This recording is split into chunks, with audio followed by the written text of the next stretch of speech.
Hello friends, आज हम इस वीडियो में रेलवे ग्रुप डी भर्ती परीक्षा 2025 के लिए प्रीवियस ईयर पेपर सीरीज का सेट 3 देखेंगे, जिसमें विज्ञान के महत्वपूर्ण प्रश्न होंगे।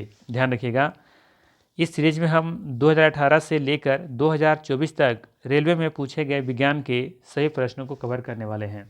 ठीक है, तो चलिए फिर शुरू करते हैं और देखते हैं आज का सेशन। आज का सेशन का पहला सवाल है, संवेग की इकाई क्या है।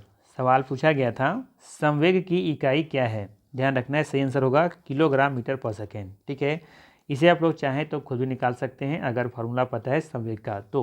ठीक है, P इक्वल होता है m गुना v। ठीक है, मास गुना वेलोसिटी, द्रव्यमान गुना वेग। ठीक है, इसे आगे थोड़ा सा बढ़ा के लिखें तो v को लिखा जा सकता है, v का सूत्र होता है डिस्प्लेसमेंट बाई टाइम। ठीक है, अब यहाँ से देखिए, मास का मानक इकाई क्या होता है, इसका होता है किलोग्राम। ठीक है, जबकि डिस्प्लेसमेंट का होता है मीटर और टाइम का क्या होता है, सेकेंड होता है। ठीक है, इसे अगर अरेंज करेंगे तो मिल जाएगा मीटर पर सेकेंड। ठीक है, एस को अगर ऊपर लेके जाएंगे तो ये -1 आ जाएगा, तो ये मिल जाएगा आपको किलोग्राम मीटर पर सेकेंड। ठीक है, चलिए अगला सवाल पूछा गया था, हाइड्रा प्रजनन करता है। पहले भी बता चुके हैं, मुकुलन के द्वारा। ठीक है, अमीबा ध्यान रखिएगा द्विखंडन विधि के द्वारा प्रजनन करता है। अगला है, पूछा गया था CO2 में कार्बन की प्रतिशत मात्रा कितनी होती है। तो ध्यान रखना है 27.3। ठीक है, कहाँ से आया, ध्यान रखिएगा। कार्बन का एटॉमिक कितना नंबर कितना होता है, कार्बन का एटॉमिक नंबर होता है 6, एटॉमिक मास होता है 12। ठीक है, एक ही परमाणु है इसमें तो 12 होगा। ऑक्सीजन का एटॉमिक नंबर होता है 8 और ऑक्सीजन का एटॉमिक मास होता है 16। ठीक है, इसमें 2 परमाणु हैं, कितने परमाणु हैं, 2, तो कितना हो जाएगा 16 दूनी 32। ठीक है, तो कह सकते हैं CO2 का जो पूरा द्रव्यमान है मास से कितना है, 2 2 4 3 1 4 यानी हो जाएगा 44। ठीक है, पूछा किसका प्रतिशत है, कार्बन का। कार्बन कितना है, 12 है, कुल कितना है, 44 है। परसेंटेज निकालने के लिए 100 से गुना करेंगे, 3 चौक 12 और 11 चौक 44, गुना करेंगे तो हो जाएगा ये 300 डिवाइडेड बाई 11। ठीक है, तो 11 दूनी 22, 8 0 80 बनेगा, 11 सतह 77, तो लगभग 27 दशमलव कुछ आ जाएगा समथिंग करके, तो ये इसका सही आंसर हो जाएगा। ठीक है, चलिए अगला सवाल है, ध्यान रखना है, ठोस कार्बन डाइऑक्साइड को सूखी बर्फ या फिर शुष्क बर्फ कहा जाता है। ठीक है, चलिए सूत्री विभाजन के चरण का नाम बताइए जिसके दौरान विभाजित सेल के गुणसूत्र मध्य रेखा पर स्थित होते हैं। तो ये मेटाफेज नाम याद रखना है आपको। अगला सवाल है, अधातु ऑक्साइड आमतौर पर होते हैं, तो ये अम्लीय होते हैं, जबकि धातु ऑक्साइड ये आमतौर पर देखेंगे क्षारीय होते हैं। क्या होते हैं, क्षारीय होते हैं, ध्यान रखना है। ठीक है, धातु ऑक्साइड आमतौर पर क्षारीय होते हैं जबकि अधातु ऑक्साइड आमतौर पर अम्लीय होते हैं। ठीक, चलिए अगला सवाल है, पूछा गया था, यदि किसी विलयन से नीला लिटमस लाल रंग में परिवर्तित हो जाता है तो इसका pH स्तर कितना होने की संभावना है। दिए गए ऑप्शन में देखेंगे कि 7 से कम रहा होगा, जो कि 6 था। ठीक है, बाकी जो भी ऑप्शन होंगे 7 या 7 से ऊपर होंगे। ठीक है, आप लोग को पिछला वीडियो में हमने बताया था कि एक ट्रिक याद रखना है, अनिल, क्या याद रखना है, अनिल। अगर अम्ल होगा तो नीला को लाल कर देगा, तो ये तो नीला को लाल कर रहा है, तो इसका मतलब वो क्या है, अम्ल है। ठीक है, तब हम लोग जानते हैं कि उसका pH वैल्यू 7 से क्या होता है, 7 से कम होता है। ठीक है, तो यहाँ पे 7 से कम एक ऑप्शन होगा 6, जो कि इसका सही आंसर है। ठीक है, चलिए आगे देखते हैं। अगला है, यहाँ पे ALP CBT 1 एग्जाम 14 अगस्त 2018 को थर्ड शिफ्ट में पूछा गया ये क्वेश्चन। ठीक है, क्या क्या पूछा गया था देखते हैं। पहला सवाल पूछा गया था, किसी तने हुए रबर बैंड में किस प्रकार की ऊर्जा होती है। ठीक है, पिछला वीडियो में डिस्कस कर चुके हैं कि कैसा होता है इसमें ऊर्जा, स्थितिज ऊर्जा, पोटेंशियल एनर्जी। ठीक है, चलिए अगला सवाल पूछा गया था, एम्फीबिया पौधे को किस समूह में रखा गया है। एम्फीबिया पौधे को किस समूह में रखा गया है, तो ये ब्रायोफाइट में रखा गया, ध्यान रखना है। अगला है, यदि किसी वस्तु द्वारा तय की गई दूरी शून्य हो तो वह वस्तु का विस्थापन कितना होगा, तो शून्य होगा। ठीक है, यदि किसी वस्तु द्वारा तय की गई दूरी शून्य है तो वस्तु का विस्थापन भी क्या होगा, शून्य होगा। ठीक है, ध्यान रखिएगा, अगर कोई वस्तु यहाँ से चल करके यहाँ तक गया है, ठीक है, इसे क्या कहेंगे, दूरी, कितना दूरी तय किया है इन्होंने, ठीक है। इससे एग्जाम्पल समझने में ज़्यादा अच्छा आएगा। जैसे मान लेते हैं कि कोई एक, यहाँ से ले लेते हैं, कोई ऐसा वस्तु है यहाँ से चल करके यहाँ गया, वापस यहाँ पहुँचा और यहाँ से चल करके यहाँ तक आया, ठीक है। मान लेते हैं इसकी डिस्टेंस 6 है, ये 4 है, ये भी 6 होगा और ये भी 4 होगा, ठीक है। तो कुल दूरी अगर पूछा जाए कितना तय किया गया, तो यहाँ पर देखेंगे 6 6 12 4 16 और 20। अगर पूछा जाए कितना दूरी तय किया तो 20, विस्थापन पूछा जाएगा तो विस्थापन हो जाएगा 0, ठीक है। तो ध्यान रखना है, विस्थापन 0 भी हो सकता है, ठीक है, लेकिन दूरी कभी 0 नहीं होगा, ठीक है। अगर मान लेते हैं कि कोई वस्तु यहाँ से चल करके यहाँ पहुँचा, ठीक है, तो इसका विस्थापन कितना होगा, दूरी कितना होगा। तो ध्यान रखिएगा, दूरी जब के बारे में पूछा जाएगा तो 6 और 4 10 होगा, लेकिन विस्थापन जो होगा तो प्रारंभिक स्थिति और अंतिम स्थिति का जो शॉर्टेस्ट डिस्टेंस होगा, ठीक है, जो न्यूनतम दूरी होगी उसे ही विस्थापन कहा जाएगा। तो इसका ये वाला जो डिस्टेंस होगा ना, ये इसका विस्थापन कहलाएगा, ठीक है। कोई बंदा यहाँ से चल करके कहाँ से गया है, घूम करके अगर वापस यहीं पर आ गया, ठीक है, इसी बिंदु पर, तो इसका विस्थापन क्या होगा, 0 होगा। कहाँ से चल कर आया, क्या घूम कर गया, कोई मतलब नहीं है, प्रारंभिक स्थिति और अंतिम स्थिति के बीच के डिस्टेंस को ही विस्थापन कहा जाएगा, बस सिंपल से याद रखनी है, ठीक है। तो यहाँ पे बोला गया है दूरी 0 है, मतलब कि वो कुछ चला नहीं, यहाँ है तो वहीं खड़ी है, ठीक है, इसका विस्थापन क्या हो जाएगा, 0 हो जाएगा, ठीक है। बाकी ये कॉन्सेप्ट याद रखिएगा इसको, ठीक है, कि दूरी कितना होगा, विस्थापन कितना होगा। यहाँ सवाल पूछा भी जा सकता है कि क्या 0 नहीं हो सकता, तो दूरी 0 नहीं हो सकता है, विस्थापन 0 हो सकता है। जैसे मैंने बताया ना कि अगर कोई बंदा यहाँ से चल कर के यहाँ गया और वापस लौट के यहीं पर आ गया, इसका विस्थापन कितना हुआ, तो 0 हुआ, ठीक है, क्योंकि जहाँ था वहीं पहुँच गया, ठीक है। चलिए अगला सवाल लेते हैं। अगला सवाल पूछा गया था, किससे ना तो बनाया जा सकता है और ना ही नष्ट किया जा सकता है, तो यह है ऊर्जा। ऊर्जा को ना तो हम बना सकते हैं, ना ही सोए नष्ट कर सकते हैं, ठीक है, बस इसका रूप परिवर्तन हो जाता है, ठीक है, सिर्फ इसका रूप परिवर्तन किया जा सकता है, लेकिन इसे ना तो हम क्रिएट कर सकते हैं ना ही डिस्ट्रॉय कर सकते हैं, ठीक है। चलिए अगला सवाल पूछा गया था, हम जो भोजन ग्रहण करते हैं उससे प्राप्त हुई कुछ ऊर्जा किस रूप में संग्रहित होती हैं। हम जो भोजन ग्रहण करते हैं उससे प्राप्त हुई कुछ ऊर्जा किस रूप में संग्रहित होती हैं, तो ये ग्लाइकोजन के रूप में क्या होती हैं, संग्रहित होती हैं, ठीक है। चलिए आगे है, प्रोपेन का रासायनिक सूत्र कौन सा है। प्रोपेन का रासायनिक सूत्र कौन सा है ये आपको बताना है, तो इसका आंसर होगा C3H8। पिछला वीडियो में हमने बताया था, ठीक है, याद कीजिए थोड़ा सा, हमने बताया था, एक बताए थे एल्केन, ठीक है, ध्यान दीजिएगा,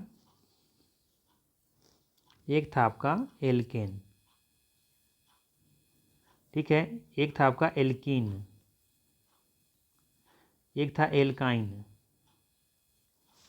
ठीक है, क्या था, एल्काइन, ठीक है, एल्केन एल्कीन एल्काइन, ठीक है। तो अब देखेंगे कि ये किस ग्रुप का है, पहले ये तो देखना है किस ग्रुप का है। प्रोपेन तो किस में आ रहा है, एल्केन एल्कीन या फिर एल्काइन, तो अब देखेंगे एल्केन में आ रहा है, ठीक है। फिर इसके बाद नंबर याद रखना पड़ता है, मेथ एथ प्रोप ऐसे करके कंटिन्यू आपको याद रखना होता है, ठीक है। तो ये तीसरे नंबर पर का है, मेथ एथ प्रोप, तो प्रोप आता है तीसरे नंबर पर, तो इसमें कार्बन कितना होगा, 3 होगा, ठीक है, ध्यान रखना है। इस बार फिर एल्केन का है, ये ग्रुप का है, तो एल्केन ग्रुप का जो फॉर्मूला होता है, सूत्र होता है, क्या होता है, पिछला वीडियो में हमने बताया था, ध्यान कीजिए क्या था, इसका सूत्र होता है CnH2n+2 होता है, ठीक है। तो यह तीसरे नंबर पर का है, ठीक है, तो कार्बन ये 3 तो होगा ही होगा, ठीक है, n बराबर कितना निकल गया, 3, ठीक है। यहाँ पे फिर रखिए 3, तो 3 दूनी हो जाएगा 6 और 2 8, ठीक है। तो ये हो गया एल्केन का सूत्र। एल्कीन का क्या होता है, तो ध्यान रखना, एल्कीन का होता है CnH2n होता है, जबकि एल्काइन का होता है CnH2n+2, ठीक है। तो ये इससे आप आसानी से निकाल सकते हैं। पहला तो ध्यान रखना है एल्केन का सूत्र क्या होता है, एल्कीन का क्या होता है, एल्काइन का क्या होता है। इस बार फिर आपको याद रखना है मेथ एथ प्रोप करके कंटिन्यू आर भी जो होता है उसको याद रखना होता है, ठीक है। तो प्रोप देखेंगे मेथ एथ प्रोप, ये तीसरे नंबर पर आता है, इसलिए इसमें कार्बन कितना होगा, 3 होगा, ठीक है, कार्बन कितना होगा, 3 होगा, ठीक है, ये ध्यान रखना है। अब इस सूत्र पर बैठा दीजिए, एल्केन का सूत्र ये होता है, तो एल्केन का सूत्र होता है CnH2n+2। यहाँ पे देखिए Cn, n के बाद 3 रखेंगे तो C3 हो जाएगा, ठीक है, फिर H है तो H रहेगा, फिर यहाँ पे देखिए सूत्र हो जाएगा 2n, तो n का मान कितना, 3, तीसरे नंबर पर है ना, तो 3 दूनी 6 और 2 8, तो ये हो जाएगा 8, ये हो जाएगा प्रोपेन का सूत्र, ठीक है। जैसे अगर एग्जाम्पल हम समझाएं, एक लेते हैं ब्यूटेन, ठीक है, क्या लेते हैं, ब्यूटेन। अगर आपसे पूछा जाए, थोड़ा सा रुकिएगा, अगर हम लेते हैं ब्यूटेन, ब्यूटेन का सूत्र क्या होगा, ठीक है, तो ब्यूटेन होता है चौथे नंबर पर आता है, कितने नंबर पर, चौथे नंबर पर, तो यहाँ पर रख लीजिए, ठीक है। कार्बन से कितना होगा, 4 हो जाएगा, ठीक है। और एन ग्रुप का है, मतलब एल्केन ग्रुप का होगा तो ये सूत्र लगाना होगा, ठीक है। तो कार्बन 4, अब देखिए एच है तो एच हो जाएगा, देखिए 2n का रहा है तो एन का मान कितना, 4, तो 4 दूनी 8 और 2 10, ठीक है। तो ब्यूटेन का सूत्र क्या हो जाएगा, C4H10, ठीक है। एक और एग्जाम्पल समझाते हैं,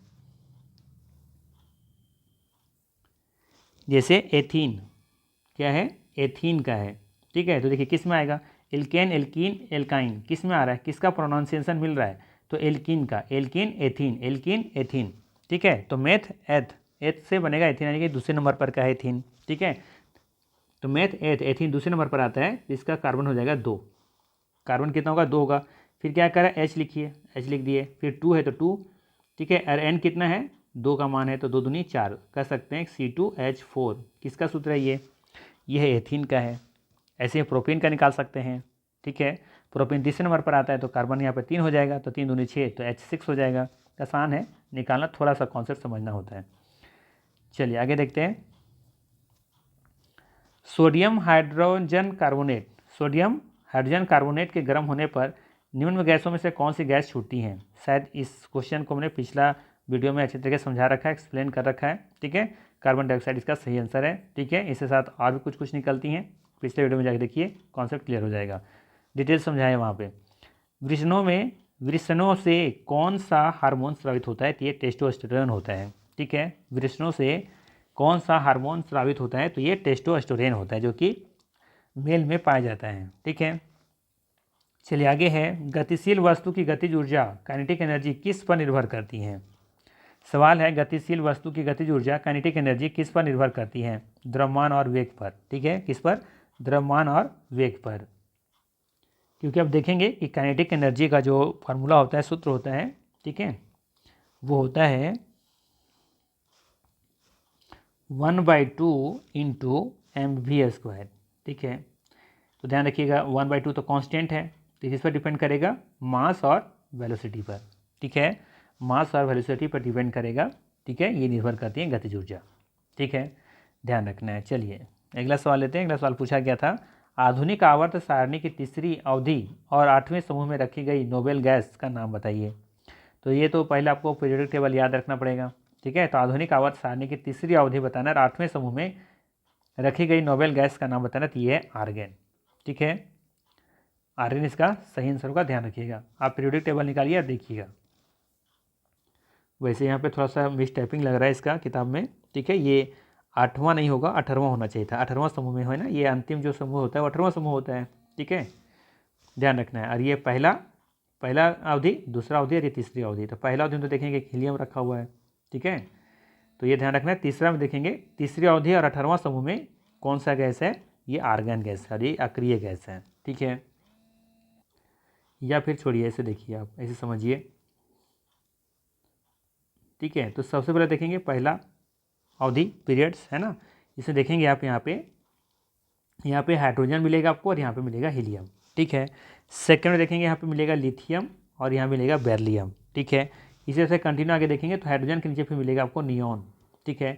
फिर तीसरे ग्रुप में आएंगे तो यहाँ पे देखेंगे हाइड्रोजन, नियॉन, हाइड्रोजन के बाद ये आपका हीलियम, हीलियम के बाद नियॉन और नियॉन के बाद तीसरे नंबर पर मिलेगा आपको आर्गन, ठीक है। तो इसी के बारे में बात कर रहा था आपसे कि यहाँ पे कौन सा नोबेल गैस होगा, तो ये होगा यहाँ पे आर्गन होगा, ठीक है। इसके ऊपर देखेंगे तो 10वें नंबर पर है नियॉन, ठीक है, और पहले नंबर पर यहाँ पर देखेंगे हाइड्रोजन है, दूसरे नंबर पर नियॉन, तीसरे नंबर पर आर्गन, इस वक्त क्रिप्टॉन है और फिर आई थिंक जेनॉन है शायद, ठीक है, देख लीजिएगा एक बार। तो पीरियोडिक टेबल का थोड़ा सा ज्ञान होना जरूरी है। चलिए आगे देखते हैं। अगला सवाल पूछा गया था, ALPCUT1 एग्जाम 17/8/2018 फर्स्ट शिफ्ट, ठीक है। सवाल था, कौन सा अस्थायी ऊतक एक पौधे को कठोर और मजबूत बनाता है, ठीक है। ये 2018 में, मतलब इस टॉपिक से बहुत सारे क्वेश्चंस पूछे गए थे, मेरा कहने का मतलब ये है, ठीक है। तो कौन से अस्थायी ऊतक एक पौधे को कठोर और मजबूत बनाता है, तो ये है स्क्लेरेनकाइमा, ठीक है, स्क्लेरेनकाइमा। इसका सही आंसर है, ध्यान रखिएगा। किसी एकल आवृत्ति की आवाज़ को क्या कहा जाता है? इसे टोन कहा जाता है। ठीक है, किसी एकल आवृत्ति को आवाज़ को क्या कहा जाता है? टोन कहा जाता है। प्रजनन के लिए फूलों में आवश्यक अंग कौन सा है? पुंकेसर और स्त्रीकेसर। ठीक है, ये भी रिपीट क्वेश्चन है। पुंकेसर और स्त्रीकेसर प्रजनन के लिए फूलों का ये आवश्यक अंग होते हैं, पुंकेसर और स्त्रीकेसर। एक शुष्क सेल में ऊर्जा किस रूप में संग्रहित होता रहता है? तो ये रासायनिक ऊर्जा के रूप में संग्रहित रहता है। ठीक है, रासायनिक ऊर्जा से इसे बदलता है किसमें? विद्युत ऊर्जा में। ठीक है, 1 वाट बराबर कितना होता है? 1 जूल प्रति सेकेंड होता है। ठीक है, 1 वाट बराबर कितना होता है? 1 जूल प्रति सेकेंड। ठीक है, चलिए आगे था, तत्वों को उनके परमाणु द्रव्यमान के आधार पर वर्गीकृत करने का श्रेय किसे जाता है? परमाणु द्रव्यमान। ठीक है, तो ये दिमित्री मेंडेलीव के जाता है। ठीक है, दिमित्री मेंडेलीव को जाता है परमाणु द्रव्यमान के आधार पर वर्गीकृत करना। ठीक है, अभी जो आधुनिक जो हमारा पीरियोडिक टेबल है वो देखेंगे कि परमाणु क्रमांक पर आधारित है। ठीक है, ध्यान रखिएगा, परमाणु संख्या कह सकते हैं आप, परमाणु संख्या पर आधारित है। ठीक है, आधुनिक आवर्त सारणी में धातुओं को कहाँ रखा जाता है? रखा गया है तो बाईं ओर। कहाँ रखा गया है? बाईं ओर रखा गया है। कहने का मतलब ये है कि आप देखेंगे पीरियोडिक टेबल में तो इधर देखेंगे first group, second group, third group में देखेंगे तो इधर क्या रखा हुआ है? इसमें धातुओं को रखा गया, जबकि दाईं ओर में देखेंगे तो यहाँ पे अधातुओं को रखा गया है या फिर कह सकते हैं गैसों को रखा गया है। ठीक है, चलिए अगला सवाल पूछा गया था, किसी परिपथ में विद्युत प्रवाह किसके द्वारा संभव होता है? ये इलेक्ट्रॉन की गति के कारण। किसी भी परिपथ में विद्युत प्रवाह किसके द्वारा संभव होता है? तो ये इलेक्ट्रॉन की गति के कारण ऐसा संभव हो पाता है, ध्यान रखना है। ठीक है, चलिए आगे है ALP CBT1 exam 17/8/2018 second shift में पूछा गया था, गतिज ऊर्जा किसके बराबर है? तो ये होगा 1/2 mv², पीछे हम बता चुके हैं। ठीक है, और यहाँ पे देखे थे ना कि m और v मास और जो वेलोसिटी है, वेग है, द्रव्यमान और वेग पर निर्भर करता है। ठीक है, तो ये ध्यान रखना है, इसका सूत्र होता है 1/2 mv²। भार का सही मात्रक क्या होता है? ये न्यूटन होता है। ठीक है, जो कि 9.8 मीटर पर सेकेंड होता है, माफ कीजिएगा 9.8 न्यूटन। ठीक है, 9.8 लेके चलते हैं हम लोग। चलिए आगे है, उस विटामिन का नाम बताएं जिसकी कमी के कारण अत्यधिक खून बहने लगता है। तो विटामिन के की कमी के कारण। ठीक है, जिसे बोलते हैं रक्त का थक्का जमना, है ना, तो ये विटामिन के की वजह से होता है ऐसा। अगला सवाल पूछा गया था, चूने के पानी में कार्बन डाइऑक्साइड गैस प्रवाहित करने पर यह दूधिया हो जाता है, ऐसा किसके निर्माण के कारण होता है? तो ये कैल्शियम कार्बोनेट के कारण होता है। चूने के पानी में जब CO2 मिलाते हैं, गैस प्रवाहित करते हैं तो दूधिया हो जाता है, कलर इसका बदल जाता है, ऐसा किसके निर्माण के कारण होता है? तो कैल्शियम कार्बोनेट। ठीक है, ध्यान रखिएगा, जैसे दीवार पर आप पचौड़ा करते हैं ना तो देखेंगे कि धीरे जैसे से सूखता है तो वो दूधिया कलर का हो जाता है। ठीक है, क्योंकि वो क्या बन रहा होता है? Calcium carbonate. और ये किसके उपस्थिति में होता है? कार्बन डाइऑक्साइड यानी कि CO2 की उपस्थिति में ऐसा होता है। ठीक है, चलिए आगे पूछा गया था, वायु का निरपेक्ष अपवर्तनांक कितना होता है? तो ये ध्यान रखना है 1.003 के समथिंग। ठीक है, वायु का निरपेक्ष अपवर्तनांक सूचकांक कितना होता है? 1.003 होता है। हीरा का सबसे अधिक होता है 2.42। ठीक है, चलिए अगला सवाल पूछा गया था, अधात्विक गुण बढ़ता है, अधात्विक गुण बढ़ता है तो ध्यान रखना है सोडियम से क्लोरीन तक, सोडियम से क्लोरीन तक अब आगे बढ़ेंगे तो अधात्विक गुण क्या होता है? बढ़ता है। अर्थात पीरियोडिक टेबल आप देखेंगे तो जहाँ सोडियम शुरू होता है वहाँ से क्लोरीन तक जाएंगे तो आधात्विक गुण क्या होता है? बढ़ता है। ठीक है, धात्विक गुण नहीं, आधात्विक गुण क्या होते हैं? बढ़ते चले जाते हैं। चलिए आगे पूछा गया था, ALP CBT1 एग्जाम में 17/8/2018 को एग्जाम हुआ था, थर्ड शिफ्ट का क्वेश्चन है, 1 नैनोमीटर बराबर कितना होता है? तो ध्यान रखना 10⁻⁹ ठीक है मीटर।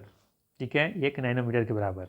ठीक है, चलिए अगला पूछा गया था, वेग में परिवर्तन की दर को क्या कहा जाता है? तो वेग में परिवर्तन को कहा जाता है त्वरण।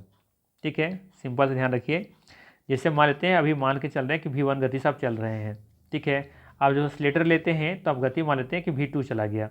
ठीक है, गति मान लेते हैं अभी था 10 का स्पीड और एक्सीलरेटर लेते हैं तो आपका गति हो गया मान लेते हैं 15 का स्पीड, 10 किलोमीटर प्रति घंटा, और अब हो गया 15 किलोमीटर प्रति घंटा। तो इसके बीच का जो अंतर है 5 किलोमीटर, तो ये क्या क्या कहलाएगा? आपका त्वरण कहलाएगा। ठीक है, सिंपल सा कॉन्सेप्ट है, कुछ बड़ी चीज़ नहीं है त्वरण। ठीक है, एक्सीलरेशन इसे कहते हैं इंग्लिश में।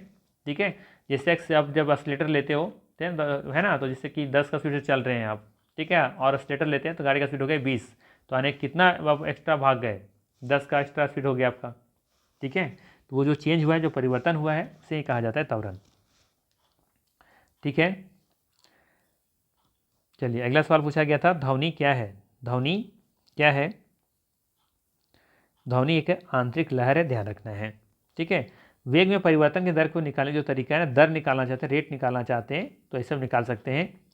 एक्सेलरेशन बराबर होगा v2 माइनस v1/t। ठीक है, v2 माइनस v1। ठीक है, ये तुरंत निकल गया, लेकिन दर निकालनी है तो t से डिवाइड कर देना है, यानी टाइम से, अर्थात जो परिवर्तन हुआ उस परिवर्तन करने में आपको कितना समय लगा। ठीक है, तो ये एक्सेलरेशन का रेट निकल जाएगा। ठीक है, चलिए आगे देखते हैं क्या पूछा गया था। और पूछा गया था यदि कोई वस्तु वृत्ताकार पथ में घुमाई जाती है तो उस पर किया गया कार्य क्या होगा, शून्य होगा। ठीक है, यदि कोई वस्तु वृत्ताकार पथ में घुमाई जाती है तो उस पर किया गया कार्य क्या होगा, शून्य होगा। ठीक है, रुधिर के जमने में किस खनिज की आवश्यकता होती है, रुधिर के जमने में किस खनिज की आवश्यकता होती है, तो ये कैल्शियम की आवश्यकता होती है, ध्यान रखना है। पौधों में बौनापन निम्नलिखित में से किसके उपचार द्वारा नियंत्रित किया जा सकता है, तो एक है आपका जिब्रेलिनस अम्ल। ठीक है, जिब्रेलिनस अम्ल होता है। ठीक है, इसका सही आंसर होगा। अगला है एल्युमिनियम ऑक्साइड प्रकृति में क्या होते हैं, ये उभयधर्मी होते हैं। ठीक है, एल्युमिनियम ऑक्साइड प्रकृति में क्या होते हैं, उभयधर्मी होते हैं, अर्थात ये अम्लीय के गुणों को भी दिखाता है और क्षारीय गुणों को भी दिखाता है। अगला है फास्फोरस की परमाणुकता क्या है, तो ये त्रिपरमाणुविक होता है। ठीक है, फास्फोरस की परमाणुकता क्या है, त्रिपरमाणुविक होता है। अगला पूछा गया था अंडा अंडाशय से कोख में किसके माध्यम से लाया जाता है, तो ये डिम्ब वाहिनी के माध्यम से लाया जाता है। ठीक है, अंडा अंडाशय से कोख में, ठीक है, किसके माध्यम से लाया जाता है, तो डिम्ब वाहिनी के माध्यम से। ठीक है, चलिए ALP CBT1 exam 20/8/2018 first shift में पूछा गया सवाल है। खालिस्तान में प्रचुर मात्रा में सफ़ेद फाइबर पाए जाते हैं, कहाँ पाए जाते हैं, सिराओं में। ठीक है, सिराओं में प्रचुर मात्रा में सफ़ेद फाइबर पाए जाते हैं, ध्यान रखना है। किसी गोलाकार दर्पण की परावर्तक सतह के व्यास को क्या कहा जाता है, किसी भी गोलाकार दर्पण की परावर्तक सतह के व्यास को क्या कहा जाता है, उसे छेद कह सकते हैं। ठीक है, चलिए आगे है एक खाने का नमक NaCl किससे बना होता है, खाने का नमक किससे बना होता है, तो एक मजबूत अम्ल और एक मजबूत क्षार से बना होता है NaCl। ठीक है, खाने का जो नमक है ना NaCl, वो क्या एक सॉल्ट है। ठीक है, इसका pH वैल्यू 7 कह सकते हैं आप, तो एक मजबूत अम्ल और एक मजबूत क्षार से मिलकर के बना होता है। एक फूल के प्रजनन का भाग कौन सा है, तो ये पुंकेसर और कार्पेस होता है। ठीक है, अगला पूछा गया था खालिस्तान परमाणु संख्या वाला एक तत्व एक क्षारीय ऑक्साइड उत्पन्न करेगा। ठीक है, तो 20 वाला जो होगा परमाणु संख्या वाला एक तत्व जो होगा ये क्षारीय ऑक्साइड को उत्पन्न करेगा। ठीक है, तो ध्यान रखना है कि ये अगर क्षारीय ऑक्साइड उत्पन्न करेगा इसका मतलब ये क्या होगा, धातु होगा। ठीक है, और 20 नंबर पर कौन आता है, आई थिंक कैल्शियम आता है। कैल्शियम क्या एक धातु है। ठीक है, तो धातु है तो क्या करेगा, ये क्षारीय ऑक्साइड उत्पन्न करेगा। ठीक है, तो क्वेश्चन सिर्फ वही है, बस क्वेश्चन को घुमा कर पूछा जा रहा है। ठीक है, नाइट्रोजन के किस ऑक्साइड को लाफिंग गैस के रूप में जाना जाता है, तो ये N2O। ठीक है, नाइट्रस ऑक्साइड। मानव शरीर का pH कितना होता है, 7 से लेकर के 7.8 के बीच में होता है। विद्युत प्रवाह की अंतर्राष्ट्रीय मानक इकाई कितनी होती है, विद्युत प्रवाह की अंतर्राष्ट्रीय मानक इकाई कितनी होती है, माफ कीजिएगा क्या होती है, तो ये एम्पियर होता है। ठीक है, विद्युत प्रवाह का अंतर्राष्ट्रीय मानक इकाई एम्पियर होता है, पहले बता चुके हैं फर्स्ट सेट में।